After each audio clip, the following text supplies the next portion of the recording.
L'histoire de Jésus et du paralytique. Il y a une expression célèbre qui affirme que les bons amis, les vrais amis, se comptent sur les doigts d'une seule main. Tu as fait le compte? Alors, voici l'histoire d'un groupe de 5 amis inséparables. Depuis leur enfance, ils forment une vraie bande. Rien ne peut les arrêter. Jusqu'au jour où... Allez, lève ton bras. Impossible. Bouge tes jambes alors. Aucune commande ne répond.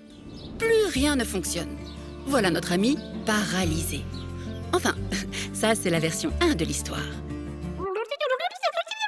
Certains pensent que notre ami aurait été paralysé depuis sa naissance. D'autres rapportent que ce serait plutôt une étrange maladie qui l'aurait peu à peu privé de l'usage de ses membres. Difficile de dire ce qui s'est réellement passé. Quoi qu'il en soit, puisqu'il ne peut plus bouger, ces 4 amis seront ses bras et ses jambes. Paralysé ou non, un ami, c'est pour la vie. La vie reprend son cours. Les jours, les mois, les années défilent. Quand, sur les rives du lac de Galilée, dans la ville de Capernaum, la rumeur grandit. On apprend qu'un homme nommé Jésus arrive en ville. Ce qui est bien avec Jésus, c'est qu'il parle à tout le monde, petit et grand.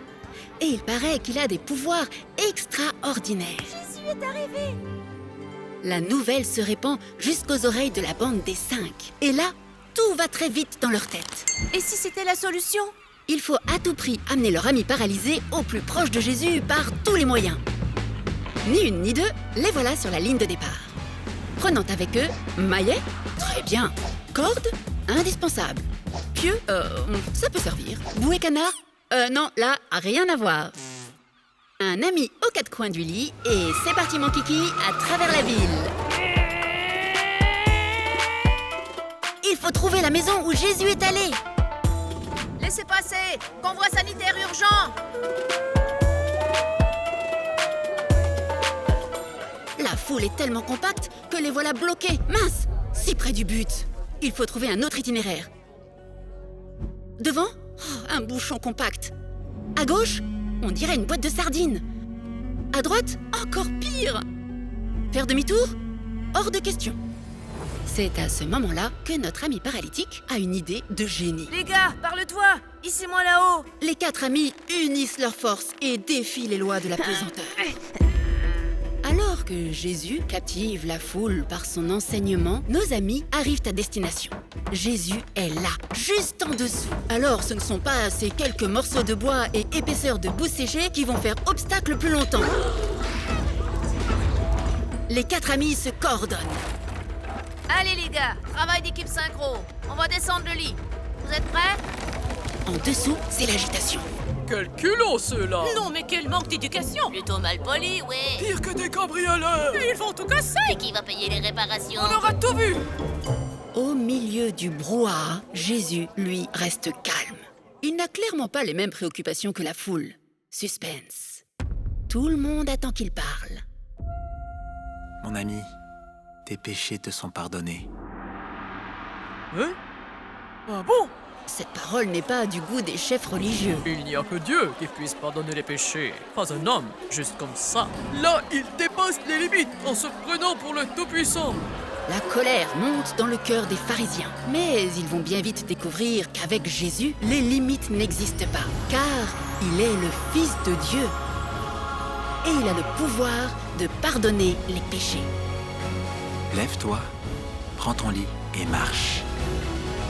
À peine cette parole prononcée, notre ami paralysé, mais ça, c'était avant, commence à remuer les doigts, les orteils. Voilà maintenant qu'il se dresse sur ses pieds. Ça paraît impossible, mais la preuve est là. Ses jambes le soutiennent. C'est merveilleux, tout fonctionne. Mais alors, cela veut dire que... Que c'est... Oh! Que c'est... Je suis guéri. Oui, c'est un miracle. La foule est en délire. La joie se répand dans toute la maison et bien au-delà des murs. Place à la fête. Alléluia. Wouhou. Merci Jésus. Grâce à Jésus, la bande des 5, plus solide que jamais, est maintenant prête pour de nouvelles aventures.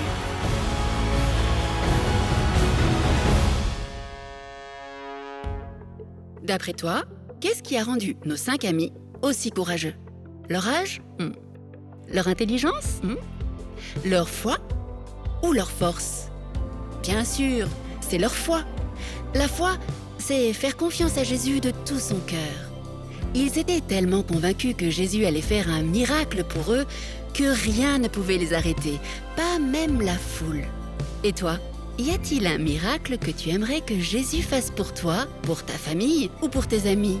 Alors, comme nos 5 amis, n'hésite pas à te tourner vers Jésus avec foi et à lui demander son aide. Car avec lui, tout devient possible.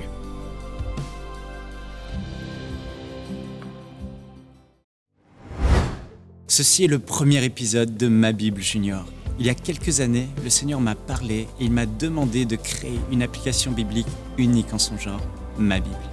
C'est une application pour toute la famille, y compris pour les jeunes, et même les enfants auront leur propre Bible numérique avec un contenu de grande qualité, adapté à leur âge.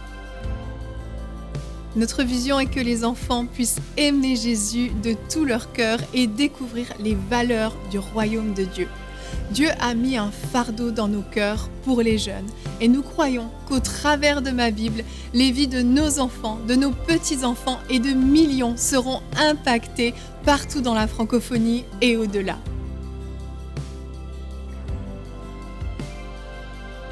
Le travail qui reste à faire pour finaliser et développer ma Bible sur le long terme est considérable. Nous devons rapidement recruter de nouvelles personnes qualifiées. C'est pourquoi nous avons besoin de 20 000 partenaires mensuels, 20 000 personnes qui ne feront pas un don juste une seule fois, mais qui s'engageront à soutenir EMCI à hauteur de 35 € ou plus par mois. Par la grâce de Dieu et avec votre soutien, ma Bible sortira au mois de décembre. Amen. Frères et sœurs, j'ai cette assurance qu'à travers ce merveilleux projet, nous allons mettre entre les mains de chaque parent et de chaque église un outil puissant pour le salut des générations à venir. Que Dieu vous bénisse. Merci à tous. Dès maintenant, faites partie des 20 000 partenaires mensuels qui porteront la vision d'EMCI et qui l'amèneront encore plus loin. Pour faire votre don, rendez-vous sur emcitv.com/20 000.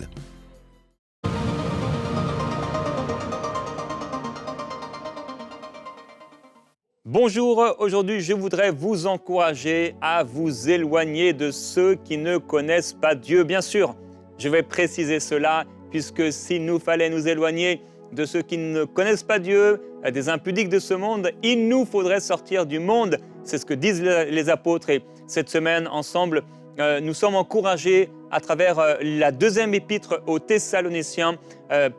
Paul, Sylvain et Timothée écrivent cette lettre à l'église de Thessalonique en les encourageant à pouvoir s'éloigner de 5 types de personnes. Et l'une de ces personnes ou l'un de ces types, c'est ceux qui ne connaissent pas Dieu. On va en parler ensemble, on va préciser cela. Et avant de commencer, je veux partager le témoignage de Marie de Guadeloupe. On bénit la Guadeloupe, j'aime la Guadeloupe, j'ai eu l'occasion d'y aller même 3 fois l'hiver dernier. Quelle grâce, quelle bénédiction, et je bénis votre île. Alors elle dit, EMCI TV est le canal que Jésus a utilisé pour me ramener à lui. J'ai découvert EMCI TV en 2020. Je vivais dans le péché avec un homme qui ne voulait pas entendre parler de l'Église. Voilà quelqu'un qui ne connaît pas Dieu.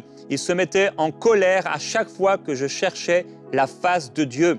Lorsqu'il y a eu la campagne de 3 500 €, j'ai choisi de faire confiance à mon Dieu en faisant une offrande sur plusieurs mois sans que mon compagnon ne le sache. Je disais en moi-même que c'était une semence pour le salut de ma famille et 2 ans plus tard, en 2022, nous nous sommes mariés et baptisés alors que nous parlions auparavant de séparation. Pendant le Covid, ce sont vos émissions qui m'ont permis de faire face. Vous faites un travail impactant. Alors quand j'ai entendu parler du projet Ma Bible, j'ai prié le Seigneur de pouvoir apporter ma contribution, même si c'est le minimum. J'ai déjà hâte. Je bénis le Seigneur Jésus pour toute l'équipe de MCI et pour tout ce que vous faites. Merci beaucoup Marie d'avoir rejoint la grande famille des partenaires mensuels de MCI.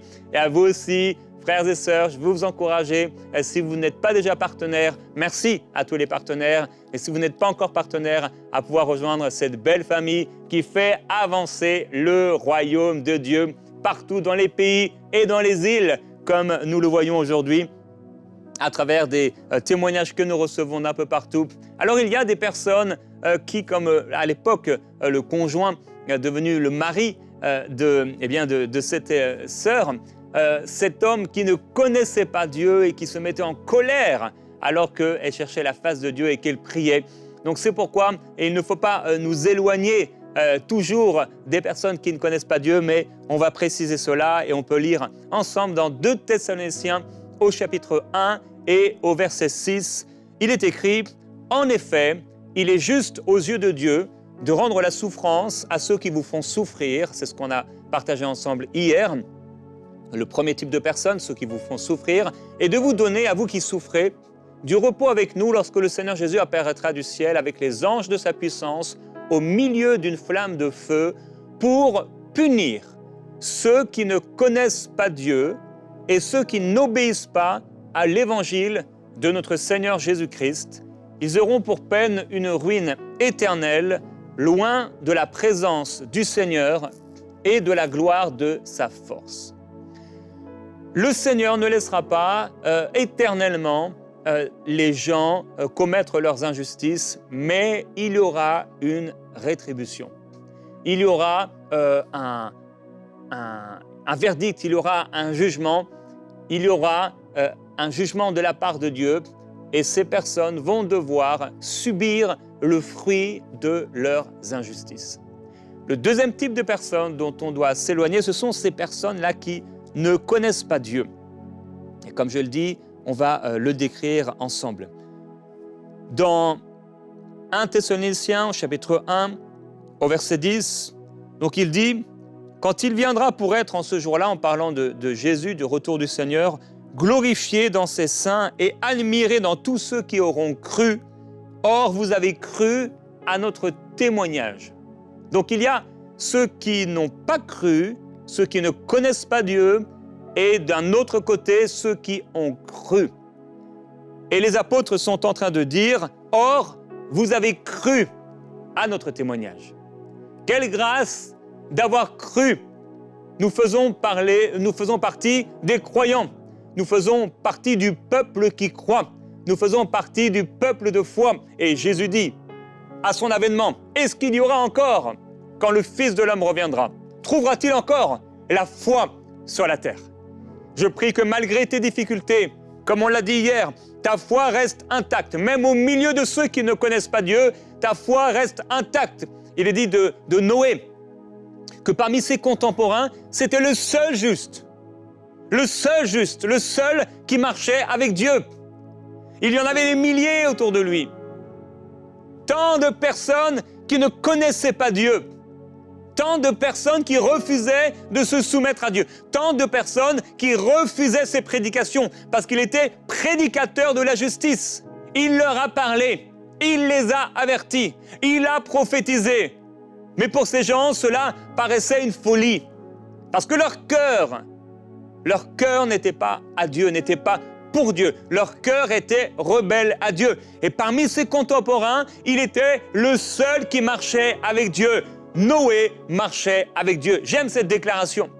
Noé marchait avec Dieu. Nous faisons partie, par la grâce de Dieu, du peuple qui croit. Nous marchons avec Dieu. Noé marchait avec Dieu. Tu peux mettre ton prénom et dire avec moi, Jérémie marchait avec Dieu en mettant ton prénom. Marchait avec Dieu. Je marche avec Dieu. Déclare-le avec moi. Je marche avec Dieu. Déclare-le encore. Je marche avec mon Dieu. Déclare-le. Je suis un croyant. J'ai la foi. Dis-le. Madame, tu es là dans la cuisine. Dis-le. J'ai la foi. Mon ami, tu es là dans le salon. Dis-le. J'ai la foi. Tu es là dans ta chambre d'étudiant. Déclare-le avec moi. J'ai la foi en Dieu. Tu es dans le transport, déclare-le même au milieu de ces personnes. J'ai foi en Dieu. Déclare-le. Je marche avec Dieu. J'obéis à mon Dieu. Quelle grâce, quel privilège d'avoir été choisi. C'est une grâce de Dieu qui nous a été faite. Il nous a choisis. Avant même qu'on puisse exister, on était déjà dans son cœur. Il nous avait choisis. Il avait préparé notre salut. Il nous a vus, pour beaucoup, s'en aller dans le péché, profondément dans le péché. Certains d'entre nous, on a entendu parler de lui. Et pourtant, on a continué d'aller dans le péché. On a continué dans toutes nos folies, dans toutes nos souillures, alors qu'on savait qu'il existait, alors qu'on savait qu'on connaissait son amour, alors qu'on avait entendu des témoignages. On avait même connu sa parole, et pourtant on s'est enfoncé dans la boue de notre péché. Mais il savait qu'il allait nous récupérer. Il savait qu'il allait nous restaurer. Il savait qu'il allait nous prendre et nous ramener à lui. Oh, il nous a vus, comme le fils prodigue, prendre notre héritage. Oh, voilà, Dieu nous a donné la sagesse, Dieu nous a donné l'intelligence, Dieu nous a donné des forces, Dieu nous a donné une beauté. Et nous prenons ces choses et nous allons loin dans le péché, loin de lui, loin de la maison de Dieu. Et il nous voit. Mais il n'est pas inquiet sur son trône. Oh, il plaide pour nous. Jésus-Christ à la droite de Dieu intercède pour nous. Il a intercédé pour nous quand tu étais loin de lui. Jésus-Christ a intercédé pour toi. Dieu veut parler à quelqu'un aujourd'hui et Jésus te dit, j'intercède pour toi parce que tu t'es éloigné de Dieu, tu t'es éloigné de la maison de Dieu, tu t'es éloigné de mes plans, du projet que j'avais pour ta vie et tu t'es éloigné de moi. Tu t'es éloigné de mon cœur. Tu ne pries plus avec ferveur. Tu ne pries plus. Tu ne t'approches plus de moi, mais j'intercède pour toi. Jésus-Christ te dit, j'intercède pour toi, je prie pour toi. Le Seigneur Jésus a prié pour nous. Il a prié pour nous, il a prié pour notre foi, il a prié pour qu'on revienne à nous-mêmes, comme le Fils prodigue en nous-mêmes, et qu'on réalise. Oh, combien on s'est fait avoir. Combien notre cœur a été endurci.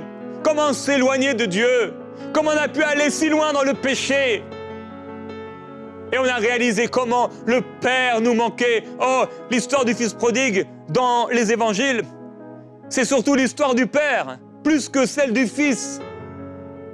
Le Fils revient au Père, mais c'est tout à fait égoïste. Le même égoïsme qui était là dans sa vie pour récupérer l'héritage et pour partir, c'est le même égoïsme qui est encore là dans son cœur. Puisqu'il revient pourquoi? Pas pour le cœur du Père, pas pour dire, il ne dit pas « Oh, mon Père me manque tellement, j'ai hâte d'être entre ses bras ». Non, non.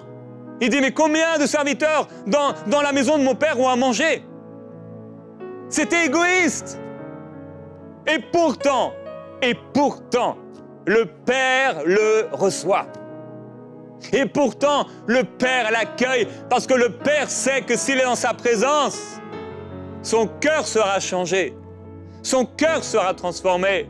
Si seulement, bien sûr, puisqu'on a le libre arbitre, il choisit ce qui est bien. Le Seigneur le dit, je mets devant toi la vie et la mort. Choisis la vie afin que tu vives. Dieu veut parler à quelqu'un aujourd'hui qui s'est éloigné de Dieu. Et il te dit, choisis la vie, reviens à moi.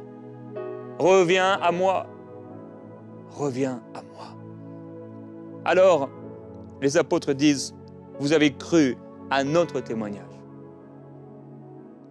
Nous, on a cru, nous avons cru à la parole de Dieu. Nous avons cru que cette parole était celle qui nous sauve. Dans 1 Corinthiens chapitre 15, Paul déclare, ne vous y trompez pas. Les mauvaises compagnies corrompent les bonnes mœurs. Revenez à vous-même comme il est convenable et ne péchez pas.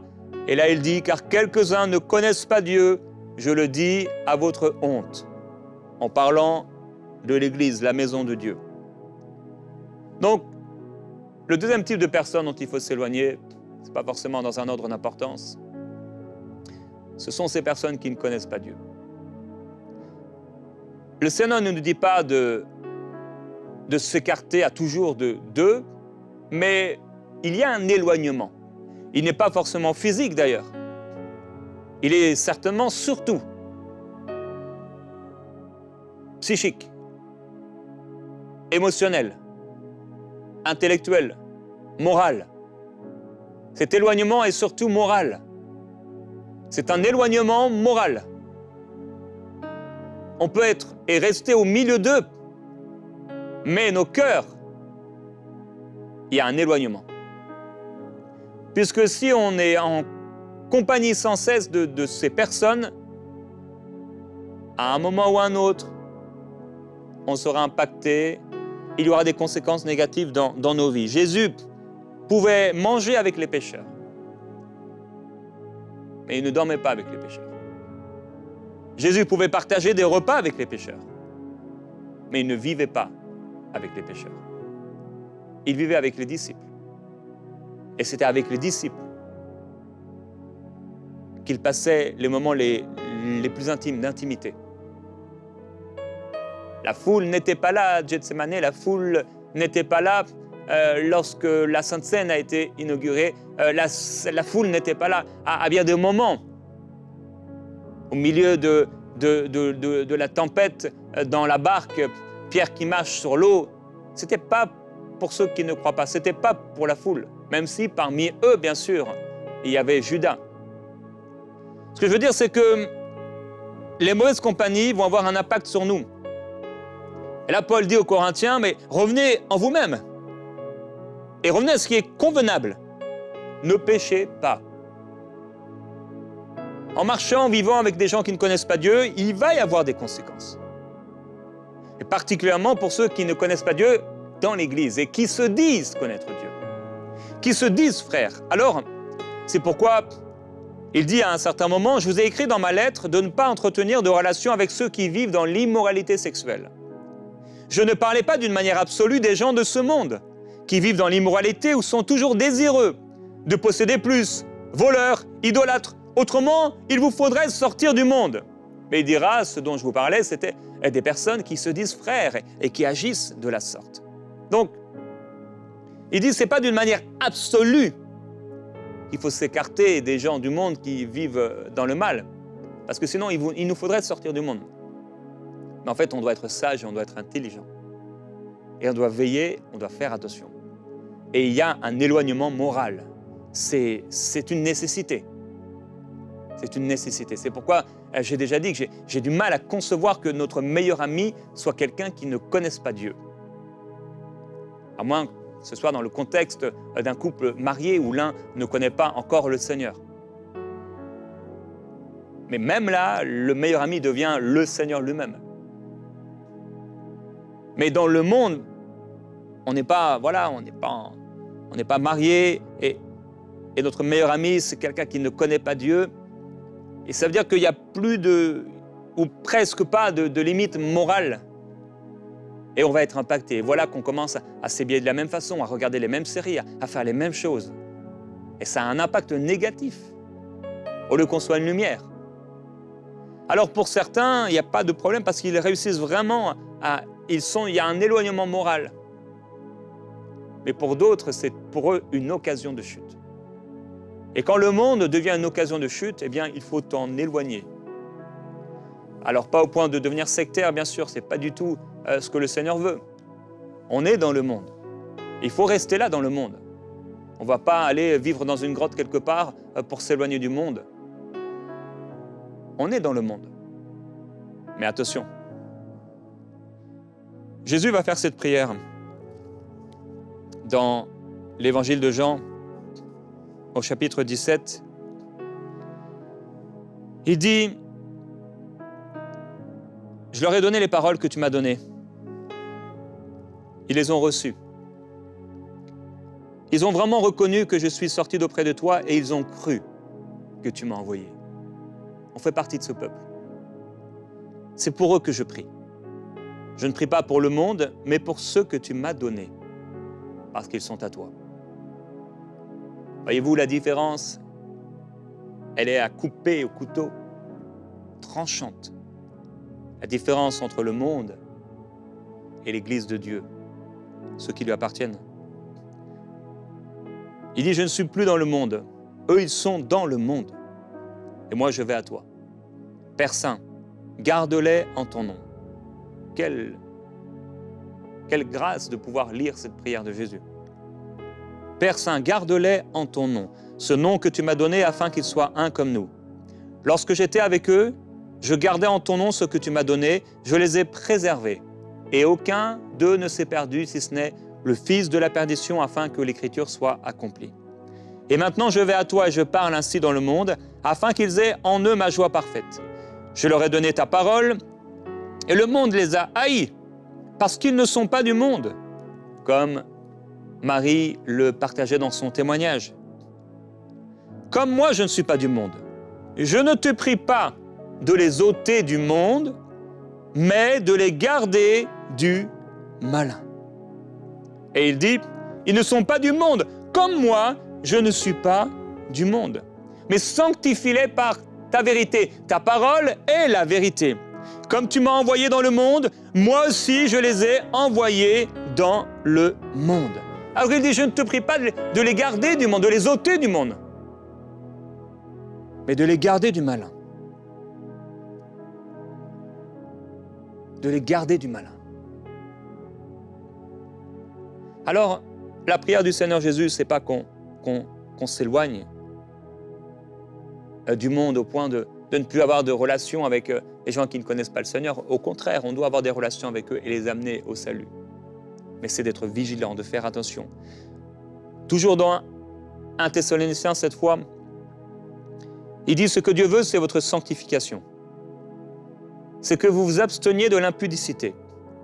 C'est que chacun de vous sache posséder son corps dans la sainteté et l'honnêteté. » Quand on est dans le monde, mais qu'on ne met pas de limite morale, nous voilà en train d'accomplir les mêmes choses que le monde, de regarder les mêmes choses que le monde, et notre corps ne fonctionne plus dans la sainteté et l'honnêteté. Il dit, sans vous livrer à une convoitise passionnée comme font les païens qui ne connaissent pas Dieu. C'est que personne n'use envers son frère de fraude et de cupidité dans les affaires, parce que le Seigneur tire vengeance de toutes ces choses, comme nous l'avons déjà dit et attesté. En effet, on l'a vu ensemble hier encore. Car Dieu ne nous a pas appelés à l'impureté, mais à la sanctification.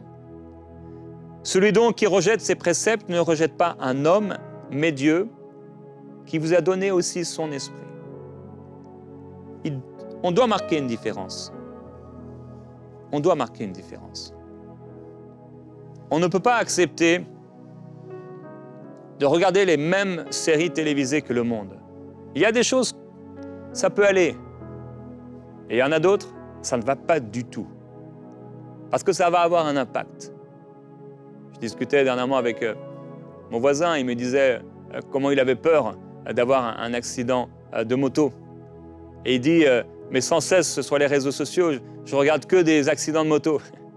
Et je lui dis, mais tu nourris ta peur. Qu'est-ce que tu regardes? Qu'est-ce que tu fais? Qu'est-ce que tu manges? De quoi tu te nourris? Avec qui tu passes la plupart de ton temps? Si tes meilleurs amis, c'est des gens du monde et pas ceux qui marchent avec Dieu, il y aura un impact négatif. Les meilleurs amis de Jésus n'étaient pas les gens du monde. C'était ceux qui croyaient en lui. Et il va même aller jusqu'à dire, mais qui est ma mère? Qui sont mes frères? Qui sont mes sœurs?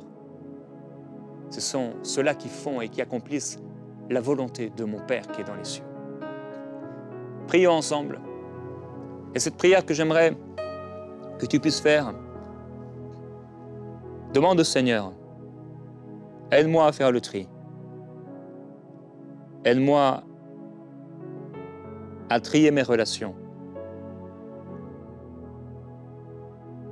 Aide-moi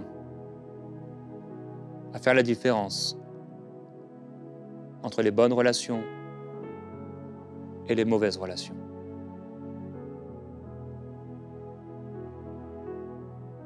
Montre-moi, Seigneur, les relations dont je dois m'éloigner.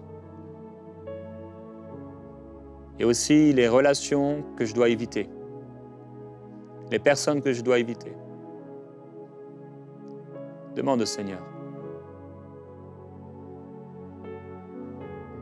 Est-ce qu'il y a une relation dans ma vie qui apporte à ma vie spirituelle un impact négatif? Est-ce qu'il y a des personnes, est-ce qu'il y a quelqu'un qui n'est pas quelqu'un que tu m'as envoyé, mais que cette personne, malgré son apparence, peut-être même sa gentillesse ou ses cadeaux, est une personne envoyée par les ténèbres? Merveilleux Jésus-Christ. J'ai aimé ce clip vidéo de Dena où on voit cette jeune fille au restaurant avec un homme qui lui offre un billet d'avion et un iPhone. Et la voilà dans cette relation jusqu'à ce que Dieu lui montre que cet homme est un sorcier. Le Seigneur veut ouvrir tes yeux et je prie, Père, que tu ouvres ses yeux, que tu ouvres nos yeux. Il y a des personnes, on doit s'en éloigner. Joseph a accepté qu'on arrache sa chemise, ses vêtements, plutôt que de rester dans la présence de cette femme adultère. Il a fui, il a couru. Merveilleux Jésus-Christ. Nous voulons nous éloigner du mal sous toutes ses formes. Seigneur, tu as dit dans ta parole que tu nous préserverais. Mais là où tu nous envoies, c'est dans le monde. Je prie pour la sagesse dans la vie de quelqu'un. Parce que pendant qu'il est là dans le monde, il n'y a aucune limite. Aucune limite. Il n'y a aucun éloignement moral. Et il ne veille plus, il ne fait plus attention. Tu as dit qu'il y aura une différence entre celui qui te sert et celui qui ne te sert pas. Père, je prie pour quelqu'un, pour la force de tenir ferme dans cette entreprise là où il est entouré, elle est entourée de personnes qui ne te connaissent pas. Je prie pour des Noé aujourd'hui qui marchent avec toi mais qui se retrouvent au milieu des contemporains qui n'en ont rien à faire de toi, qui ne te connaissent pas. Et je te demande, Seigneur, que leur intimité avec toi soit tellement forte, leur communion avec toi soit tellement forte qu'ils réussissent à être la lumière et à faire la différence et à marcher dans la sainteté et dans l'honnêteté. Combien de personnes n'ont pas su mettre les limites, l'éloignement moral dans leur vie et sont tombés dans le péché, dans l'adultère avec des personnes qui ne te connaissaient pas. Père, je te demande de mettre, de placer autour de nous une muraille de feu infranchissable. Père, je prie pour la sagesse pour ton peuple, particulièrement pour les jeunes. Il y a plusieurs qui sont au collège, qui sont au lycée, qui sont à l'université, à l'école. Et ils sont là au milieu du monde, exposés au péché, exposés à parfois la nudité, exposés à toutes sortes de choses. Et ils entendent, par leurs oreilles entendent, leurs yeux même parfois sans qu'ils les choisissent, ils ont vu. Et Père, je te demande de les laver par l'eau de ta parole, de les sanctifier, de les mettre à part, de les garder du malin.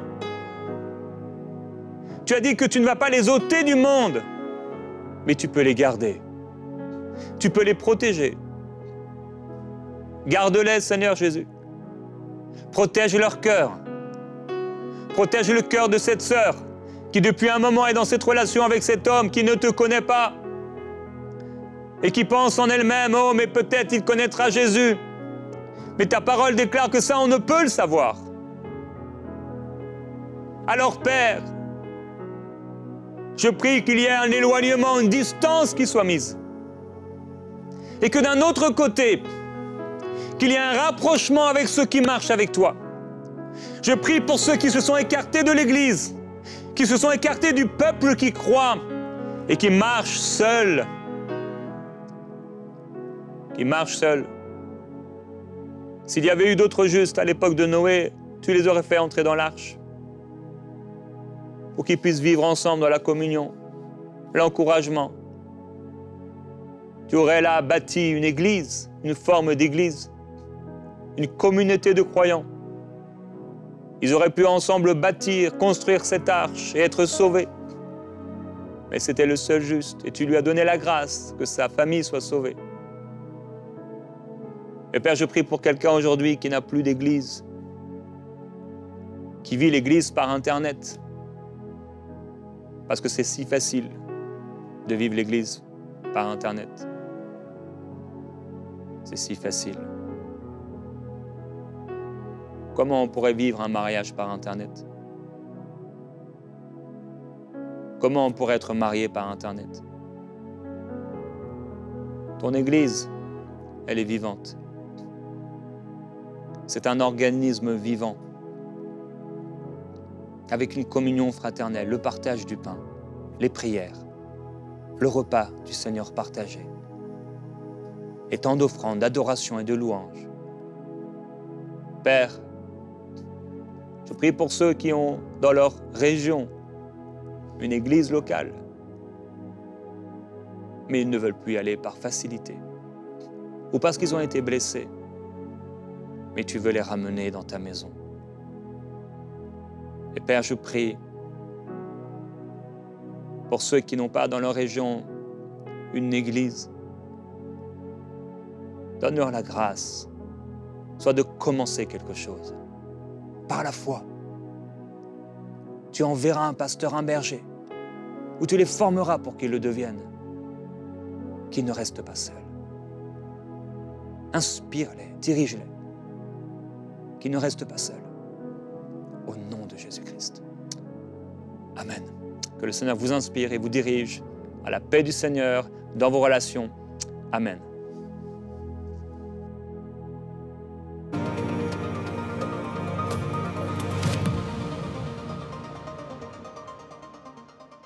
Je vous remercie d'avoir regardé cette émission et j'aimerais prendre le temps de personnellement remercier tous les partenaires. Oui, vous tous qui avez choisi d'être partenaires mensuels, que Dieu vous bénisse parce qu'ensemble, nous avançons pour voir les projets se réaliser au travers EMCI. Alors que nous sommes dans cette campagne de dons, je pense au témoignage de Gaëlle. Gaëlle est en France. Elle nous a écrit en nous disant qu'elle regardait une émission EMCI TV avec sa fille. Et à un moment donné, sa fille s'est retournée vers elle, lui a regardé droit dans les yeux et lui a dit « Mais maman, pourquoi n'es-tu pas partenaire ?» Et c'est à ce moment-là, Gaëlle s'est rendue compte que c'était Dieu qui lui parlait au travers de sa fille et elle s'est engagée à être partenaire mensuel. Elle nous dit qu'elle se réjouit de la sortie de l'application Ma Bible. Et moi aussi, j'ai hâte à la sortie de l'application Ma Bible. Ça va être un outil fantastique à la disposition de vous et moi pour notre édification dans notre marche dans le Seigneur. Et j'aimerais vous encourager à être aussi comme Gaëlle. La parole nous dit que Dieu parle tantôt d'une manière, tantôt d'une autre, mais on n'y prend pas garde. Gaëlle, à ce moment-là, a été sensible à la voix de Dieu. Elle a su reconnaître que le Seigneur lui parlait au travers sa fille. Et je prie que vous aussi, vous soyez à l'écoute, attentifs et entendre ce que Dieu dit. Alors que nous faisons cet appel aux dons, rejoignez la famille des partenaires. Ensemble, tenons-nous main dans la main afin que les projets que Dieu a inspirés à ce ministère puissent voir le jour pour l'édification de plusieurs. Que Dieu vous bénisse. Dès maintenant, faites partie des 20 000 partenaires mensuels qui porteront la vision d'EMCI et qui l'amèneront encore plus loin. Pour faire votre don, rendez-vous sur emcitv.com/20 000.